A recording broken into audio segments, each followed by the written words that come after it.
Magandang araw sa inyong lahat. Kayo ay natutok sa 1PH sa ating programang Usapang Kapa-Ted. Hi, Ted! Kung saan ating himayin, hi Chi, kung sa ating himayin ang mga batas na dapat inyong malaman bago ang demandahan. Ako ang inyong kapatid, Atty. Ted.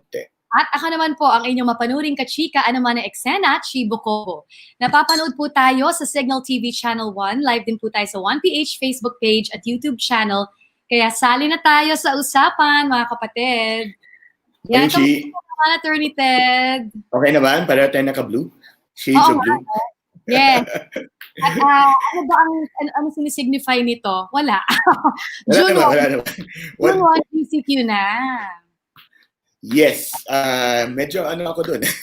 Mixed ako dyan. Mixed emotion ako dyan. Hindi ko sigurado whether matutuwa ako or hindi matutuwa. Kasi parang feeling ko it's really an economic move, to help jumpstart the economy again. Yes. But it's really not a health move kasi wala pa talaga linaw sa kung ano yung cure, kung meron man, at kung paano natin i-flatten yung curve. Parang it doesn't mean na we're safe kaya pwede na lumabas. It's really just to kind of wake up the economy a bit. Parang gano'n, bubuksan. Yes, I think so. Mahalaga din naman yun, no? Talagang kailangan din natin balansehin yung pangangailangan na sabi mo nga, i-wake up yung economy, no? Pero siguro magandang papaalahanin natin yung mga tao na it does not mean dahil GCQ ay libre na tayong umikot, mag-mall, pumunta kung saan-saan, no? Yun po yung magiging sana yung mga wala namang kailangan sa labas ay hindi na muna lumabas. Oo. Actually, may pinadala kanina yung sister ko na message na they were perfectly healthy. This family is perfectly healthy. The other one was pregnant. She just gave birth and everything.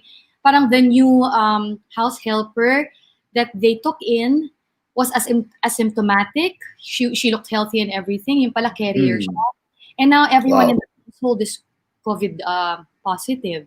So, may mga ganitong risks pa din. Katulad dito, nag-iingat sila, but then one person that they took into their home ay ay carrier pala. So, we never know kung makakasalamuhan natin, Atty. Ted. So, wag muna. Ako rin, tingin ko virtual muna. Anyway, ilang araw na ba? 70 plus days. I think even I've lost count actually. Ano na ba? Sa ECQ, 70, gano'n na rin. Yeah, right? 70 days, tapos yung MECQ, di ba? Ganun din, more than 10 na. So, ang mangyayari naman, ang pinag-uusapan din, yung pagbubukas ng klase ng August 24.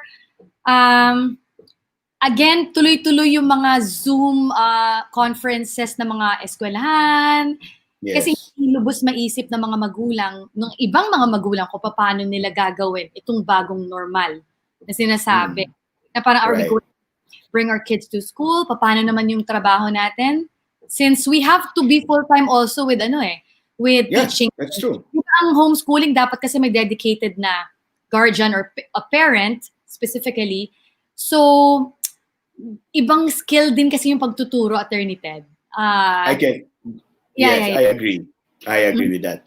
And remember the last time we had, for a very short period of time, si Yusek Nepo Malaluan, diba? Na medyo nagbigay siya ng konting pahayag tungkol sa pagbubukas ng klase.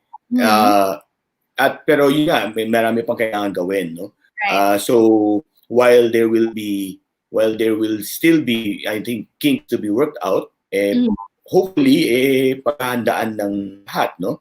May mga usapin tungkol sa blended learning, no? Ito yung pinaghalong may online pero may physical, tapos and then or pure online ba yan?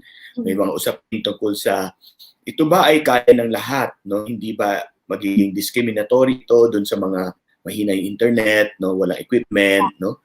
And so I think that will continue to be a conversation. And then maganda yung punto mo tungkol doon sa homeschooling. No? It might be a good idea for people to learn more about it. No? In fact, the DepEd actually allows people to homeschool at maraming kong kilala na homeschool ng mga anak nila. So it might be a good idea also to learn more about this dahil na mukhang pangangailangan ngayon. Dahil vulnerable din yung mga batang-bata, no? Yes, Vulnerable din sila dito.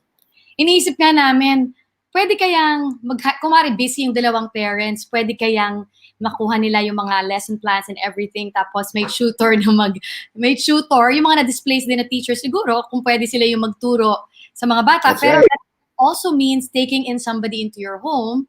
Pwede rin That's kasing, o pwede rin i-online. Although, yun nga, yung iba talaga, very strict na ini-implement na it has to be a parent implementing it. So, Yeah. yan, talagang pinag-iisipan pa rin namin yan, Attorney Ted. Pero ako, as a mother, I would rather really do a full-time homeschool or online or e-learning for now because very vulnerable din yung son namin. So, I'd rather keep him safe also.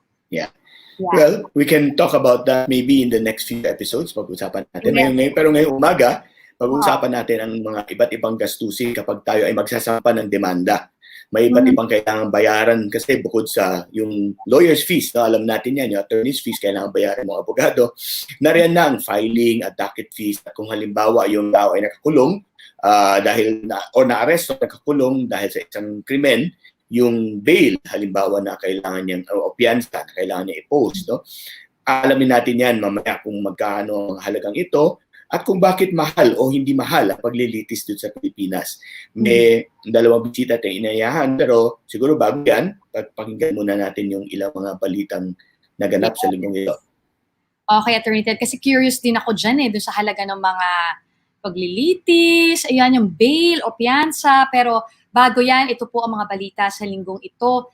Inaprubahan ni Pangulong Duterte ang rekomendasyon ng IATF na isailalim ang Metro Manila sa mas maluwag na quarantine simula June 1. Ito ay matapos ang mahigit 2 buwan ng mahigpit na quarantine sa rehiyon para mapigilan ang pagkalat ng coronavirus disease.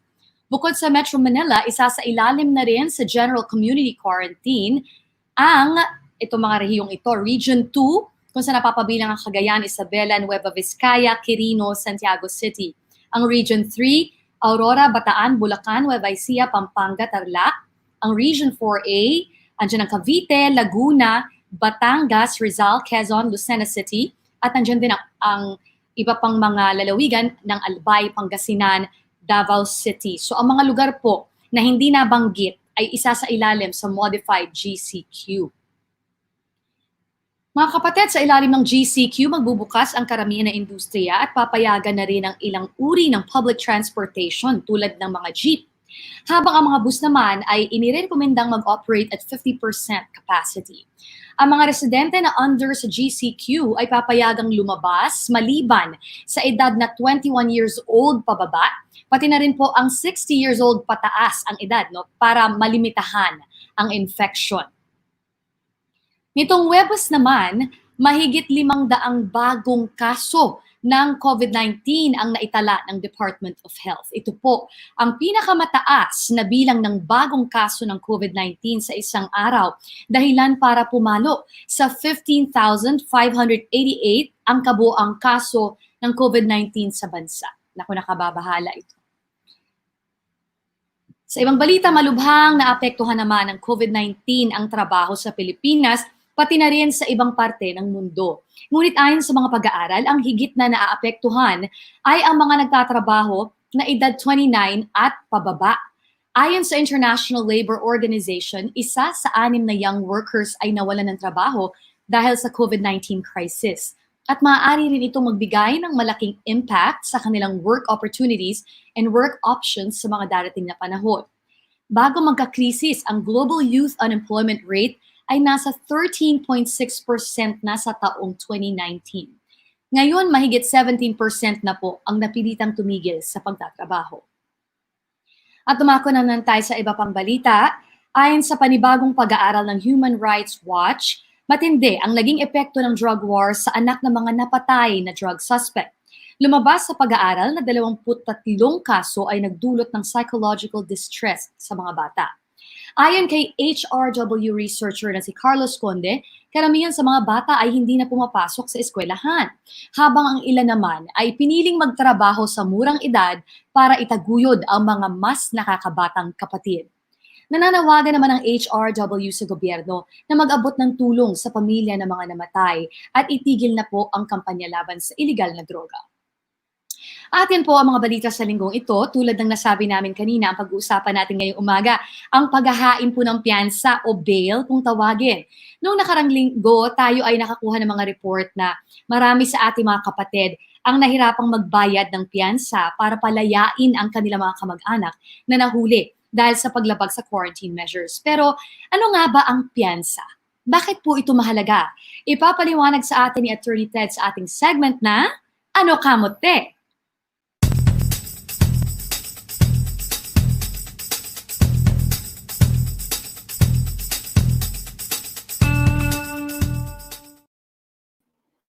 Salamat, Chi. Ang una at pangunahing hangarin ng isang kapiit ay lumaya. Ito ay natural at pangkaraniwan lamang. Hindi pangkaraniwan ng pagkakapiit. Kaya tinitiyak ng saligang batas ang pamamaraan upang makalaya ang isang nakapiit habang inaantay ang kanyang paglilitis. Ito ay sa pamamagitan ng piyansa o bail sa wikang Ingles. Nakasaad ito sa loob ng Article 3, Section 13 ng saligang batas na tinatakda na ang lahat ng tao, maliban sa mga nahahabla sa mga paglabag na paparusahan ng reklusyon perpetua kapag matibay ang ebidensya ng pagkakasala bago mahatulan, ay dapat mapiyansahan ng sapat na piyador o maaaring palayain sa bisa ng panagot ayon sa maaaring itadhana ng batas. Hindi dapat bawahan ang karapatan sa piyansa kahit na suspendido ang pribilehiyo ng writ of habeas corpus. Hindi dapat kailanganin ang malabis na piyansa. Batay dito, ang tanging kinikilalang sitwasyon na hindi maaaring magpiyansa ang isang nakapiit bago mahatulan ay kapag ang krimen na iniatang sa kanya ay pinapasahan ng reklusyon perpetua o pagkakakulong ng hanggang 40 taon.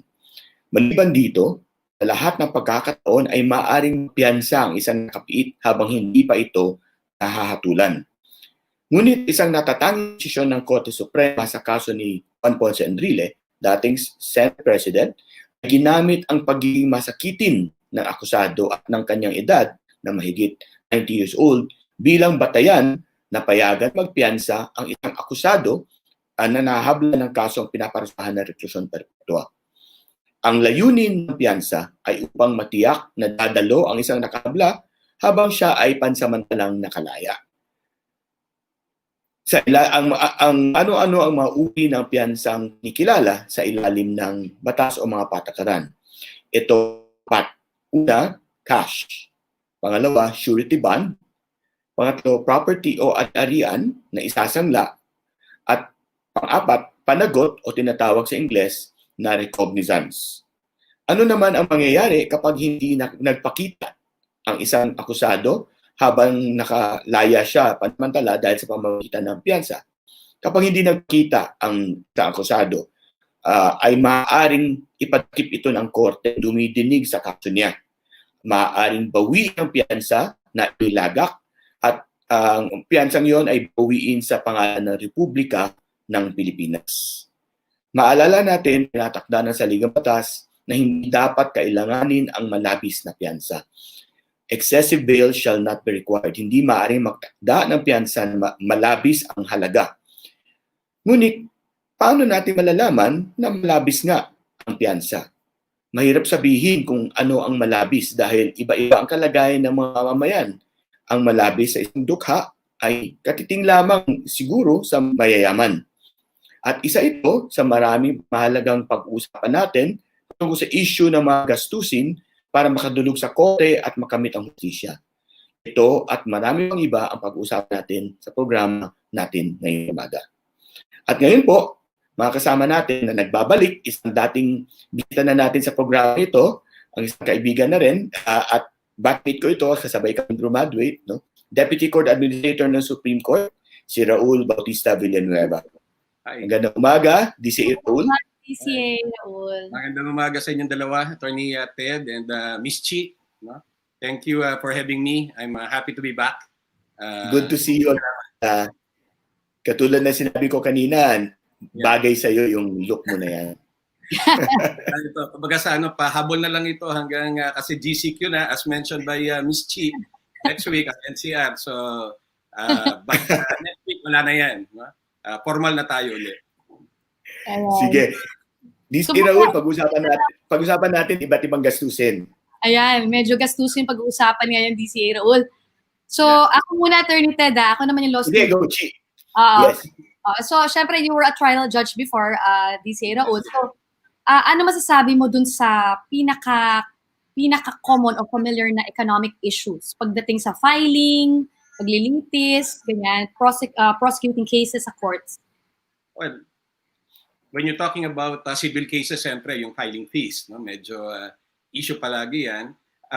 But the Supreme Court has been very conservative insofar as increasing the kind of fees and the amount of fees that we are collecting from our litigants. Sa mga civil cases yan. Sa criminal cases, of course, nagkaroon na ng pagbabago dahil nung una, minimal ang mga filing fees natin, but there are now crimes na medyo kinocompute na rin based on the amount of money that was either misappropriated or stolen or taken from the victim. So basically yun. And of course, pagka-accused ka naman, there's an issue about bail na nabanggit naman ni Atty. Ted. Siyempre, if the crime is bailable, then the accused may opt to post bail, and of course that will entail some expenses unless qualified yung accused to be released on recognizance or yung pinalalaya na hindi nagpo-post ng bail. Yeah. Okay. Raul, yung right now sa civil cases na katulad sinabi mo, diba? Nakabata yan doon sa halagang hinihingi. Let's say, kung ang hinihingi mong danyos ay halimbawa lamang 1 milyon, no? Yes. Yung filing at docket fee ay nakabatay doon sa 1 milyon na hinihingi ng litigant. Tama ba? Yeah, base doon sa damages, actual amount in the form of damages and losses, no? And of course, kung humingi siya ng additional na na mga kinds of damages, then there are some damages that where we impose or compute legal fees to be collected from them. Yes. At katulad na sinabi mo, right now, may bagong rule sa criminal cases kapag meron ding mga tinatawag na embezzle, na misappropriate na pera, doon na rin nakabatay yung pag-compute ng filing fees. That is correct. Sa tingin mo ba hindi ito nagiging hadlang doon sa lalo na sa civil cases, no? Yeah. Doon sa gustong magsampa ng demanda? Kasi baka kasi lumalabas, tataas yung gastos para sa pagsampa ng kaso. Well, Atty. Ted, Miss Chi, obviously, there's no argument insofar as that is concerned. When you want to afford access to justice, insofar as litigants are concerned, whether rich or poor yan, syempre the amount of legal fees that is being collected will matter. So yes, to a certain extent, that's why we do realize it. The Supreme Court does realize it, and that's why we're very conservative insofar as even increasing some of the fees that are being collected. But syempre, because times have changed, that we have to impose some fees on some certain cases, whether in civil or criminal cases. That's why we have to just implement these policies. Pero limited lang naman, hindi naman sa lahat. DCA, Atty. Ted, can we discuss bail? Kasi lately maraming nakukulong, maraming because of the, yung mga quarantine measures na hindi nasusunod, may mga nakakulong, hindi sila makapagpiyansa, marami sa kanila. So, ang tanong ko po, who determines the amount to be paid? Yung iba masyado natataasan dito. Ganon. Parang, sinong kinukonsulta dun sa amount? Yeah. Buti na nabanggit mo yan, na Miss Chi, Actually, lalo na sa panahon ngayon, naghihirap yung mga tao to raise funds. In fact, maraming hindi nakakapagtrabaho, yung mga iba nga hindi nakakapagtanggap ng ayuda, and all of these things, but to answer your question, unang-una, bail is of course kung bailable yan yung offense, Then usually the bail amount is determined, no, by the prosecutor first who files the case. And then pag dumating na sa korte yan, the court now actually is directed, no, with through the issuances of the Supreme Court, among others, like the guidelines, no, to decongest holding jails. That's administrative matter number 12-11-2-SC, no. Ang sinasabi doon, the judge can actually look into the amount of bail that was recommended by the prosecution and can fix the actual amount to be posted, no, by the accused later on. So pwede niyang i-determine yung age, pwedeng i-determine yung capacity to pay, or even the charge, no, for which the accused is being made to answer. So in other words, first it starts with the prosecution, and then it goes to the court, no, the moment it is filed already. So maaaring babaan ng korte yung piyansa batay sa rekomendasyon ng prosecutor. Tama, Atty. Ted. Pero hindi niya maaaring isip. Meaning, halimbawa, sabi niya, talaga namang walang pera itong nakakulong, no? Pwede bang huwag na lang pagpiyansahin, papalayain ko na lang. Well, unang-una, because there is an amount that is placed, no, or included in the information, for example, no, kung yung offense is available, then the court will have to work, no, insofar as that amount is concerned, no, to try to determine how much should be paid. Kaya lang yun na nga, yung to completely parang free them off from any payment, no, of bail or the posting of based on the amount of bail, medyo the closest that we can go to is with respect to recognizance. Kaya lang nga recognizance, may mga may mga qualifications yan, no. For example, if the accused, and this is already known to our judges, if the accused has been detained, no, for a period equal to the minimum of the imposable penalty for which the accused is charged, pwede na siyang i-release on recognizance, whether upon motion of the accused or even by the court himself, no, motu proprio. That's one. I-define mo na natin yung recognizance, si Raul. Kasi hindi madalas naririnig yan eh. Ibig sabihin lang ng recognizance, ito ay sistema ng pagpapalaya na piyansa rin siya, no? Piyansa rin siya kung saan yung kustodiya ng kakulong ay ibibigay dun sa isang medyo kilalang personalidad, no? Yes, responsableng tao, no, na tinatawag. Responsableng tao sa komunidad, no? Oo. Yes, parang siya ang parang tutulong. Tama pa pag parang guardian. Parang guardian, yes. Miss Chi, na hopefully katiwa-tiwala. Ang reason doon is pagka kailangan mong hanapin yung accused, makikita mo. Mahanap mo yung korte, no, through that person. So, yun ang sabihin nun. At saka, anong Tagalog na term mo doon, Atty. Ted, sa recognizance? Meron kang, nakita ko kanina na, na binanggit na, nasa ano yun? Nasa saligang batas yun. In fact, nagulat ako nung nakita ko yun kasi official translation ng ating saligang batas. Yung sa Article 3, ang tawag pala doon ay panagot. Yes. Panagot. Yun pala yun, no? So, yun pala ibig sabihin ng recognizance sa Filipino. Amount of pay, no? So, that's good, no? In fact, natutunga ako doon sa pinakita mo at diniscuss mo kanina, Atty. Ted. Now, going back to the other form of recognizance, ito naman yung recognizance na base doon sa nilabas, no, ni Chief Justice Peralta, no? Ito yung Administrative Circular number 38-2020. Bakit ko binabanggit ito? Kasi ito may recognizance o pananagot, no, na pinag-uusapan dito. Paano 'yon? Pagka yung penalty ay mababa, no? Arresto mayor lang ang maximum na imposable penalty, automatic na pwede na siyang i-release on recognizance yung accused. Wag lang automatic 'yun, ano? So hindi na niya kailangang i-meet yung minimum requirement, yung requirement na dapat nakulong ka muna for a period equal to the minimum of the imposable penalty. Dito sa nilabas ng ating butihing Chief Justice Diosdado Peralta, actually pwede na siyang i-release on recognizance, no? Basta ang penalty niya is up to arresto mayor, no? So gaano katagal 'yon, arresto mayor? That's parang 1 month and 1 day to 6 months, no? So 6 months, kasi yes. correctional is 6 months and 1 day to 6 years. So kung aresto mayor, it's 1 month and 1 day to 6 months. So kung ang penalty niya, imposable penalty niya ay within those range, hindi niya na kailangan makulong ng 1 month and 1 day to be entitled to recognizance base dun sa kautusan or circular ng ating Chief Justice during this quarantine period. Yes. Pwede na siyang i-release on recognizance. And the only qualification is dapat ma-arraign lang yung accused pagdating sa ganong sitwasyon. No?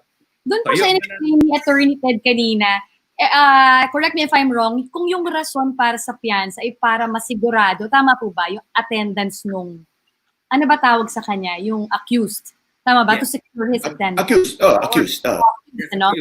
So, yung mga napapanood ko sa mga films na naka-GPS tracking device, ganyan, diba? Hindi ba pwede natin i-consider yung teknolohiyang yan para mas, I guess, pwede natin babaan yung mga, well, nabanggit niyo naman kanina na pwede naman palang i-adjust yung cost ng piyansa. No? Pero hindi ba natin pwede rin i-apply itong ganitong teknolohiya? GPS? Well, from sa punto ng Korte Suprema, no, lahat naman is welcome, no, insofar as trying to be able to monitor our accused, no, especially when they're released on bail. But so far sa ngayon hindi pa natin ginagawa yan kasi we rely only on the posting of the bail, no, or being released on the cognizance as sufficient in compliance with the constitutional mandate, no, that yun na nga, when you're accused, there is presumption of innocence. So while you're still undergoing trial and you can be released on bail, then you can be allowed to do so just by doing that, no, posting bail or being released on recognizance. I think the use of parang yung technology na yan is part of part of penalty na yan that is being imposed. So pagka ka pa lang, wala ka pang penalty kasi. No? So kaya we can leave it there muna in the meantime. Yes. Okay. Yung issue ng balikan ko lang yung issue ng yung civil cases, for example, or even bail, no? Pero more doon sa civil cases. Kasi halimbawa, doon sa area kung nasan ka, kasi iba-ibang standard of living tayo, di ba? Sa Metro Manila or metropolitan cities, medyo mas mataas, mas mahal yung mga lahat mahal dito sa Metro Manila. Pero sa probinsya, probinsyano ako, alam ko mas mura doon, no? Mas mababa ang standard of living, no? And therefore, posible ba na gawin natin parang regionalized yung fees? Kasi baka masyadong mataas kung halimbawa fixed cost doon sa para sa lahat, no? Hindi ba natin pwedeng gamitin regional? Siguro ang comparison doon is yung minimum wage, di ba? Yung minimum wage hindi national, regional based doon sa standard of living. Posible ba yun? Anong nakikita mong problema doon? Kasi alam ko si DCA, naging trial judge yan sa RTC, naging executive judge yan. So may alam niya yung mga ganyan. Okay. Yeah. Well, Ted, ang masasabi ko dyan, una, parang ang iniisip mo, parang socialized kind of collection of legal fees. Well, we'll look into that, no? Because for your information, medyo nire-review namin yung fee structure natin, no? Insofar as the collection of legal fees are concerned. So nire-review yan. Hindi ko lang masabi na syempre we have to amend the rules, no, if you would want na parang socialized or you want to have it regionalized, no. We'll look into that, but in the meantime we have to follow what is provided for in the rules of court. So meaning everything is being imposed and implemented across the board without distinction, no. Kasi when we start distinguishing kasi, then you have to have a basis for doing that. And of course, perhaps what you mentioned, na baka naman pwedeng depending on the standard of living, no? We will look into that. But so far, we're of course dependent on what is provided in the rules of court on legal fees. So that is what we have to implement in the meantime. But we will look into that, no? I think if the court finds reason, no, to do that, then definitely very sensitive naman ang ating court. And they respond, no, to suggestions and recommendations like that. Pwede ba pagka na-implement nakalagay suggested by Chi Bocobo, GPS tracking? Yes, pwede. Why not? Why not? Pwede naman, Oh, during, yes, baka pwedeng ilagay sa resolution, whereas during one of the discussions, And on Usapang the TV Kapa-Ted. program of both Atty. Ted and Ms. Chi, this Oh. matter Yun. of legal fees was Diba? raised. Pag nangyari yan, mag-aaral na talaga, mag-abogado na talaga ako. Dapat i-record natin ito kasi ito yung resibo. DCA and then Atty. Ted, is it true na 1% lang ng budget, ng national budget, na napupunta sa judiciary? Tama ba? Just about 1%. So, may pag-asa kayang tumaas-taas ito at kung tumaas siya, baka pwede nang babaan yung mga litigation fees. Yan na naman, mga suggestions ng Usapang Kapa-Ted. Yeah, okay.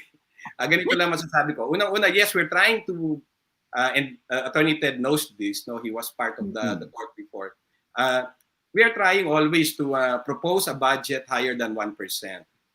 Siyempre, because we really have expenses that have to be given budgetary support by the national government. Kaya lang siyempre, pagka you talk about operations, so kung sufficient na yung ibibigay sa amin, yes, why not? I guess the court can eventually look into the possibility of trying to reduce these legal fees if warranted. But in the as of now, honestly, even the collections that we're having are not even sufficient insofar as to cover some of those mandated by law as expenses to be taken from some of the fees that we are collecting. But definitely that can be considered. Okay. Kasi yung nangyari po kay Mang Dodong, I'm sure you've heard about this, the one na yung mangingisda po, na taga Napotas, So, tumagal siya ng 12 days sa detention. Tapos, ang balita ay dapat 10 days lang, pero hindi siya nakapagpiyansa.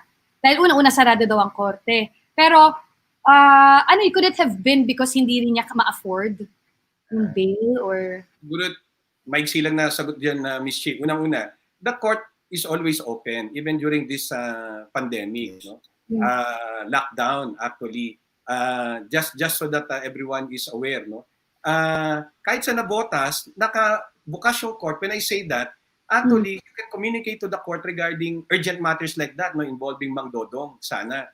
I really don't know why, unless it reached the court on day one, na na-actionan sana yan if there was a need for him to be allowed to be released, lalo na kasi aresto mayor yan eh. So if we follow the circular of our Chief Justice, dapat ni-release na yan, inano lang siya, inarraign lang siya, na-release na sana dapat siya. So sa tingin ko, sa punto na yon, it's not a question of whether he or she could afford bail. Kasi if we follow the circular of the chief, Administrative Circular number 38/2020, I'm sure the judge would have immediately, upon arraignment of Mang Dodong, release him on recognizance. Na-release sana siya. So, I think we'll have to pause for a short break. Babalik po ang Usapang Kapa-Ted. Yes. Thank you.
Welcome back sa Usapang Kapa-Ted. Napapanood pa rin po tayo sa Signal TV Channel 1. Live din po tayo ngayon sa 1PH Facebook page at YouTube channel. Yes, and ang topic natin ngayon, yung iba't ibang gastusin. Kung tayo ay dudulog sa korte, at tayo ay maglitis, no? At natin pa rin sa ere si DCA Raul Bautista Villanueva ng Korte Suprema, at nais din natin i-welcome yung ating pang-apat na guest. Siya ay nasa isang malayong lugar. Siya po ay isang assistant professor right now. Assistant professor pala ng UPLB at isang behavioral economist na right now ay nasa University of Newcastle, Australia. So all the way from Australia, Jeff Arapoc. Welcome, Jeff. Welcome to the program. Right now, it's about what time there? 2 o'clock? Around, mag 1:30. 1:30 ng hapon. Yeah. Magandang hapon sa iyo, Jeff. Bago natin puntahan si Jeff, no, siguro gusto ko lang itanong kay DA Villanueva, yung malaking gastos din kasi na naisip ng mga tao kung nag-isip sila magdemanda ay yung abogado. No? Siyempre, alam ko naging practicing lawyer ka rin bago naging judge, no? So, ang perception kasi is mahal ang mga abogado maningil, no? At siguro hindi na natin papakialaman yung kanya-kanyang estilo ng paniningil dahil ako rin mismo ay abogado, no? Pero siguro ang isang tanong ko meron bang papel ang Korte Suprema diyan sa usapin na ganyan? Kasi halimbawa, yung Korte Suprema kayo ang nagmamanage, no, sa admission sa bar, no? Yung bang issue na yan, yung halimbawa standardization of fees, regulation of fees, yan ba pwede pakialaman ng Korte Suprema? Well, ang pinakamalapit na muna natin na siguro maging batayan, no, kung ano man ang aksyon is kung idudulog yan muna, no, sa Korte Suprema kung may issue tungkol sa sa fees. Second, the Code of Professional Responsibility actually has a canon, no, for that, no, that's a rule, if I'm not mistaken, Rule 22, no? So, Canon 22, sorry. So, parang, nandun nakalagay, may batayan kung paano ka maniningil, no? Titignan mo yung capacity rin ng kliyente mo, yung novelty ng case, no, among others. Siyempre, the expected litigation period, those are the things that there are many factors that are being considered, no? But as to what is the exact amount, definitely the Supreme Court at this point in time is not directly involved. Would want to directly intervene, no? Especially if nothing is being brought before it, no? So sa tingin ko, unfortunately, Attorney Ted, classmate, hanggang dun lang muna, no, tayo kasi parang freedom of enterprise, no, to a certain extent, the practice of profession, but palaging nire-remind naman ng Supreme Court, it's not a money-making venture, the practice of law. So I guess if everybody is, has the same mindset, no, our lawyers have the same mindset, and they remember this particular, that it's not a business matter or enterprise or entity activity that we are into, but the practice of a profession that is service, no, oriented, no, in a way. Then I suppose they would hopefully temper their fees, especially during this time, kasi alam na natin, mahirap na talaga ngayon ang buhay, Attorney Ted, Miss Chi. Kaya talagang... At marami din ang mga abogado may konsyensya. Kahit na... Totoo naman nalaga yun. A matter of conscience na lang kuminsan. But more than that, I think mamaya mababanggit din ni Professor to, it's more about economics also. No? Mahirap na talaga ngayon ang buhay. That will be affected, I'm sure, no? And then I'm sure whether they like it or not, our lawyers will adjust, no, accordingly. To my mind, no. So even without the Supreme Court saying anything, because of what happened sa COVID-19, baka kailangan na sila mag-adjust. Yes. Very curious ako sa behavioral economist. And parang you study the different economies worldwide and how the economy behaves. Ganun? Basically, pag behavioral economist, we use psychology to enrich the explanatory power of economics. Kasi, di ba, may rationality assumption kasi sa economics. So, parang kami, gusto lang namin ipakita na humans may not behave rational at some point. So, we're using psychology concepts to explain human behavior. So, parang tinatama namin yung mga maling assumptions ng classical economics. Wow, that's so interesting. So, can you give us some of your insights during this whole, pandemic? Itong ito mga nangyayari sa ekonomiya natin ngayon. Kanina pinag-uusapan natin yung mga nawawalan ng trabaho, and ito nga yung pagbubukas ng ekonomiya natin, yung simpleng pagbukas kasi nga mag-GCQ na sa June 1. So can you share us with us your insights on this? Well, ako sa akin, super interesting nito, di ba? Kasi parang it's a tough balancing act for us to balance yung economy and health.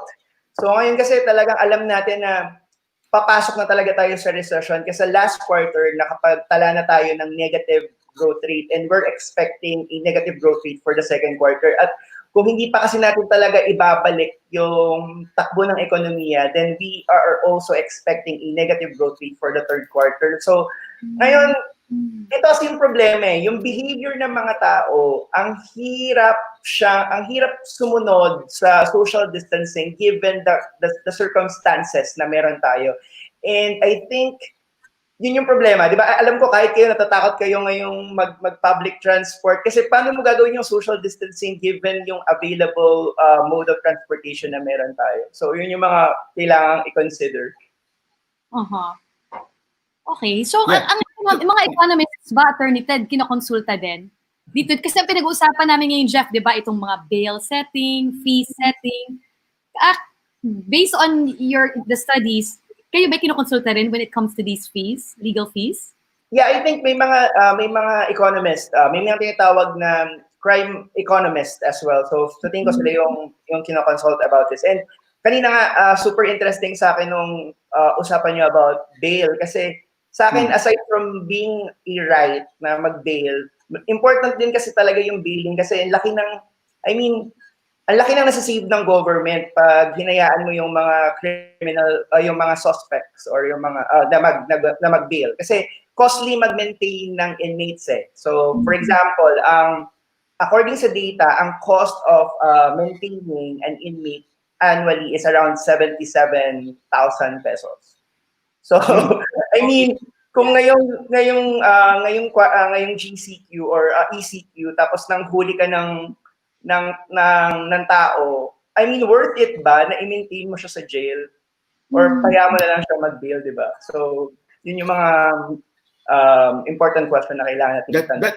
That's actually a very good point, Jeff, kasi nga, during this current quarantine period, no, and the effectivity of the emergency powers law, yung bayanihan law, no, good only for 3 months.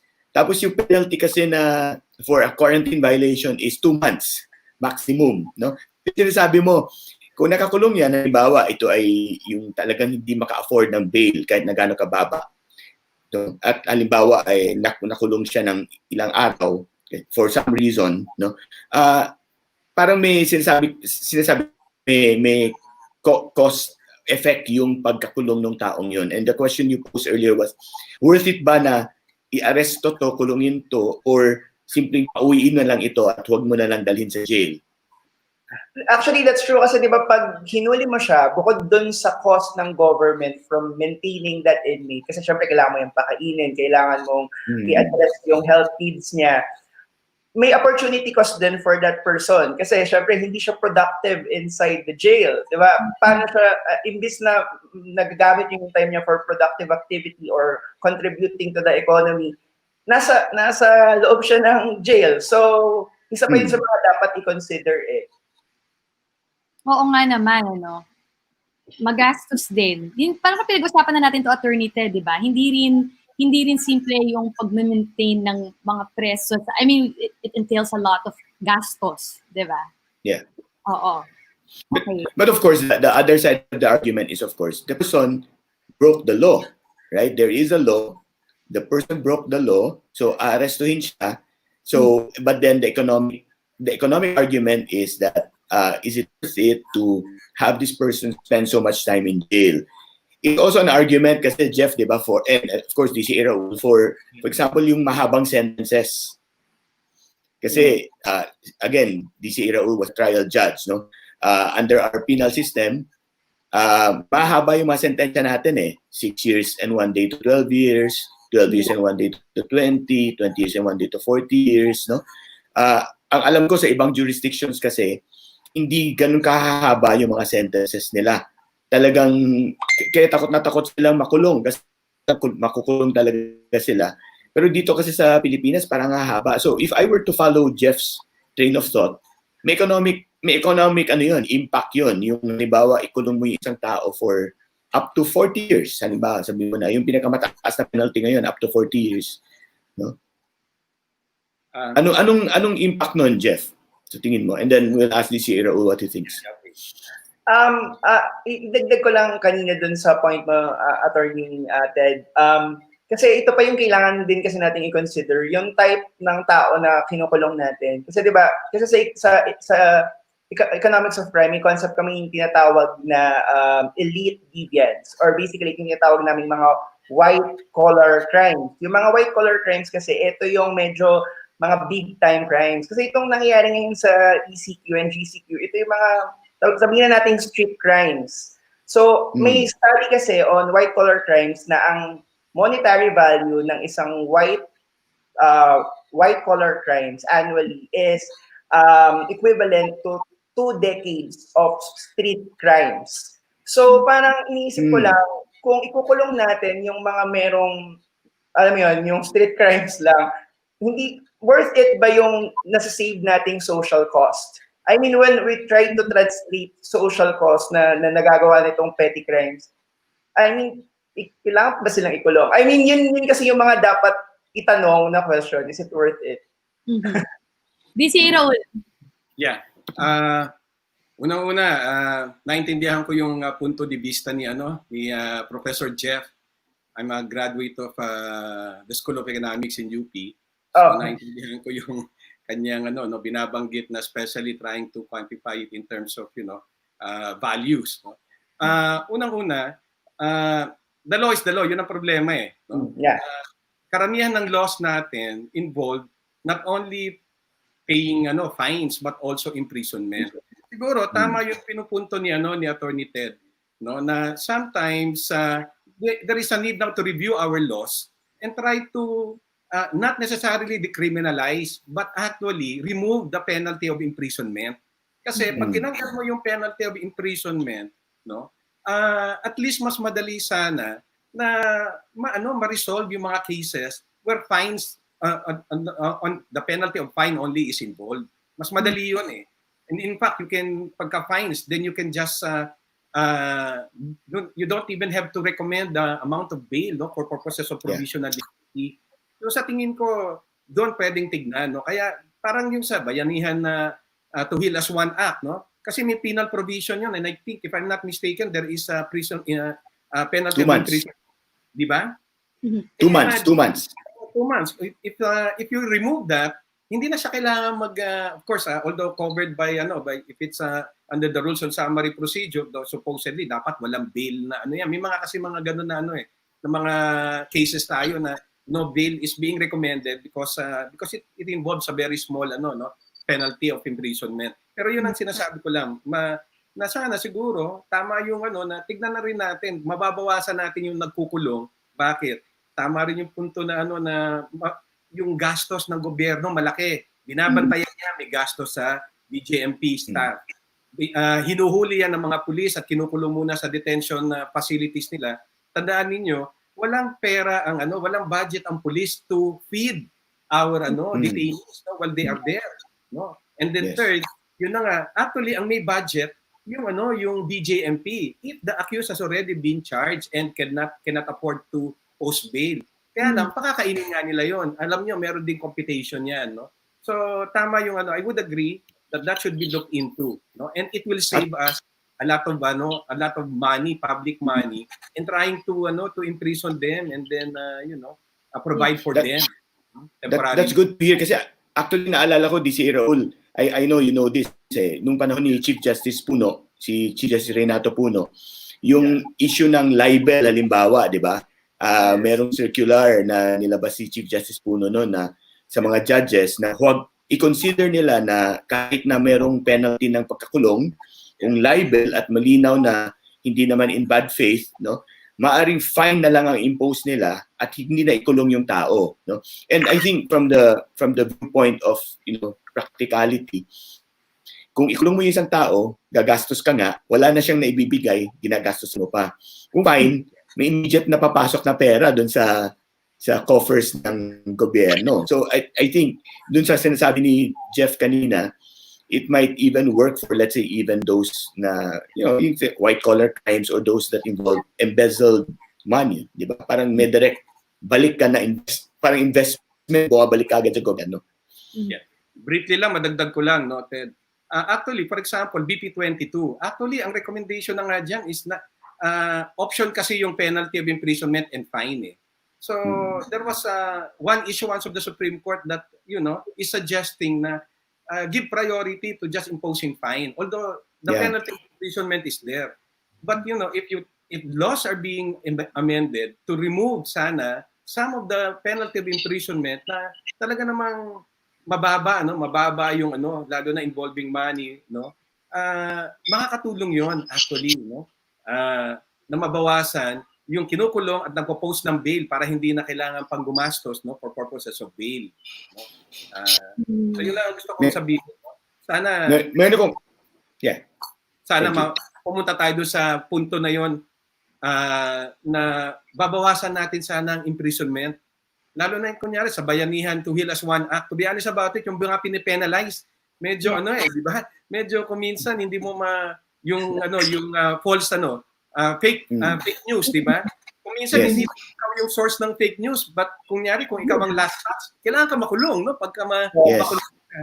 Ito may mind parang hindi na kailangan siguro fake news. You just live with it, na you passed on fake news, kasalanan mo na yan. It's your credibility now that is destroyed. And to me, that's enough penalty for you. Parang gano'n, So anyway, banggit lang, Meron akong question for Jeff, kanina pinag-usapan natin yung, cost of filing suit, cost of lawyers, cost of bail, sabi mo kanina, there's a field called crime economics of crime, Yeah, economics. Is there a reasonable way? Meron bang criteria? Is there a reasonable way to determine or to fix costs for example, litigation, cost of pursuing justice? Is there such a thing? Actually, kaya ba natin lagyan ng markers yan? What do we consider? Actually, meron namang mga valuation methods ang mga economists to do it. Actually, yung sa bailing, sa bail bonds, merong mga criteria. May mga criteria na kailangang ma-hit kung paano magbe-bail or para ma-determine yung amount ng bail. Although, nung tinignan ko lang yung guidelines natin, may mga ilang questionable characteristics. Like, for example, yung character and reputation of the accused. So, inisip ko lang kung parang may level of subjectivity pa rin. Siguro kung gusto nating i-correct yung current fees or yung pagpapatong ng fees, at some point, kailangan natin ng mga indicators na mas measurable. Okay. Okay. We only have a few seconds left. Yeah. So are we wrapping up now? Or we can probably hear a few words from both of them, si DC Raul. Siguro si DC Raul and then Jeff. Yes.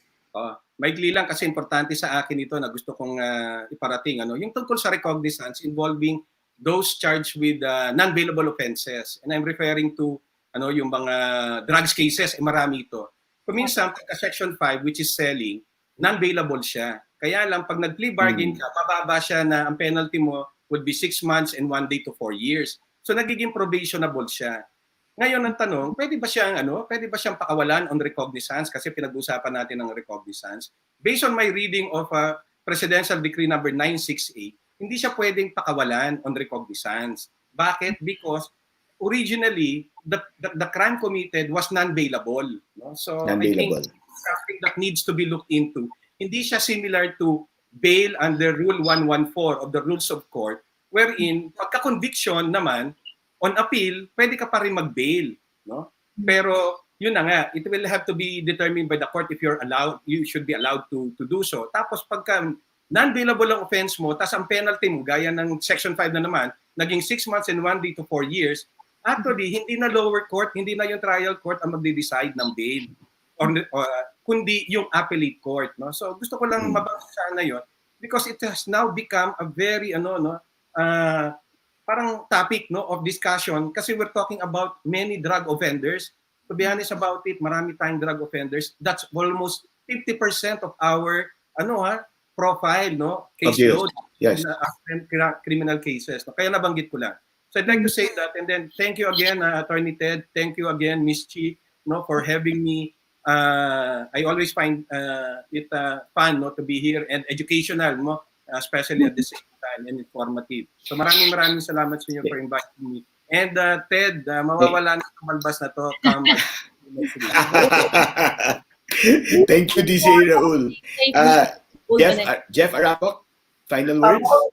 Ako siguro sa akin, sana yung government gumawa ng paraan para maging mas efficient magbayad ng bill. Kasi kawawa naman yung mga gustong mag-bail pero wala naman palang system para makapagbayad. So given the new normal, I think the government should adapt to this current situation that we have. So yun lang naman. Thank you, Atty. Ted. Thank you, Jeff Arapoc. He's a behavioral Thank you, Jeff Arapoc. Based in Australia, Newcastle, Australia. Yan, nagiging global talaga ang Usapang Kapa-Ted. So, Atty. Ted. Thank you kay DC Raul. Thank you to Jeff. At ito po, nagtatapos sa ating programa. Sana meron kayo napulot na helpful tips at bagong kaalaman sa ating isang oras ng usapan at talakayan. Muli ako ang inyong kapatid, Atty. Ted. At ako naman po ang inyong mapanuring kachika, ano man na eksena, Chi Bocobo. Magbabalik ang Usapang Kapa-Ted dito lang sa 1PH. Kami ang boses ng pinagkakaisang Pilipinas. Thank you. God bless you. Bye!